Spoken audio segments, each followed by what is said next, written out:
Okay mga idol, tayo lilipat mga idol ha. Tayo lilipat na naman. Diyan lang naman, malapit lang naman. Pero kailangan may isa kayo sa trailer. Yan mga idol ha. Kailangan ano tayo. Kanina naka minimum ako. Ilagay natin sa low. Yan, yung tamang gamit sa pagsakay mga idol para sa mga nag-umpisa to. Magbawas tayo ng accelerator. Yan. Ipakita ko kung paano ang tamang pagsakay mga idol. Yan. At kailangan kahit naka-power okay lang kasi nagbaba tayo ng accelerator at naka-low ang travel natin. Yan mga idol, sige, sakay tayo. At siya nga pala mga idol, nauna yung ating final drive. Kung tawag nila sprocket. Yan mga idol, sige mga idol, sakay tayo. Yan mga idol, binabaan ko yung accelerator niya, yung kanyang RPM para makita ninyo mga idol sa mga nag-umpisa. Yun lang gayahin ninyo sa mga nag-umpisa. Huwag mga veterans na hindi na nila inaano yan. Pero mas kailangan mga idol na mag-ingat tayo kasi ingatan natin yung ating equipment gaya ng pag-iingat natin sa ating sarili. Yan. Ingatan natin. Yan.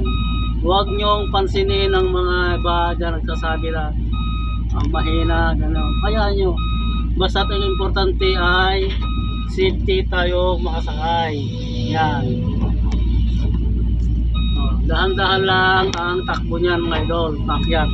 Mabilis pa nga yan bawasan ko pa ng konti. I-control na lang ninyo. Ayan dahan-dahan lang siya mga idol. Yan. Dahan-dahan lang sa pag-akyat. Ngayon, sa kanya ibaba yung bakit nyo. Yan. Dahan-dahan ang kanyang kilos. Kontrolin lang ninyo sa kamay.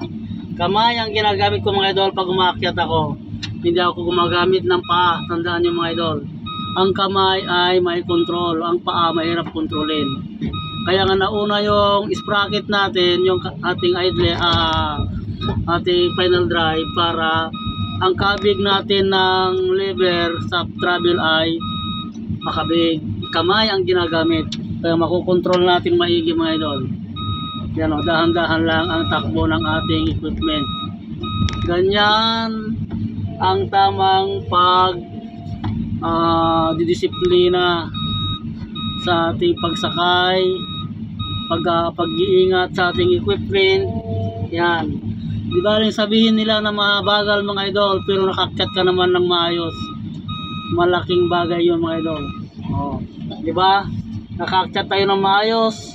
Kahit dahan-dahan ang ating kilos, maayos tayong nakakyat mga idol. Yan.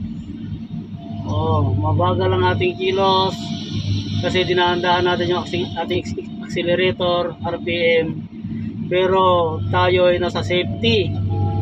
Yan mga idol, ang tamang pagsakay. Okay. Dahan-dahan lang ang ating kilos. Hindi ka mangangamba na baka dumulas o may slide kasi nga dahan-dahan ang kilos ng ating equipment.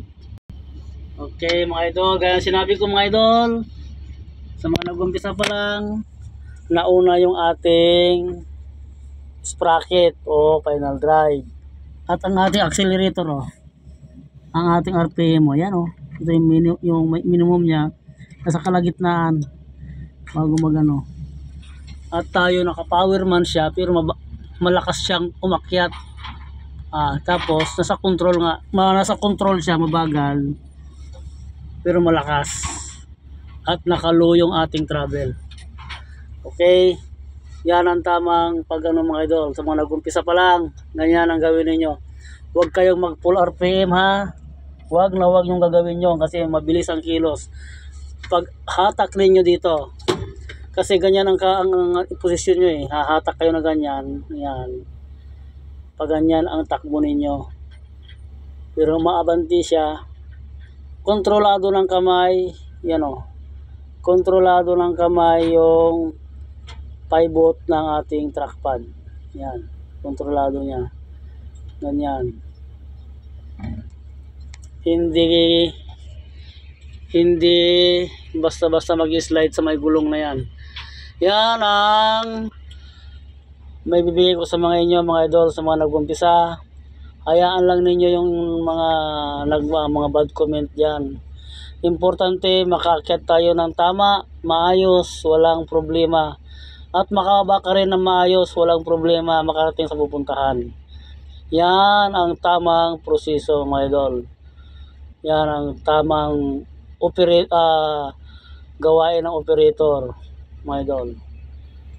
Okay, mga idol, God bless sa ating lahat.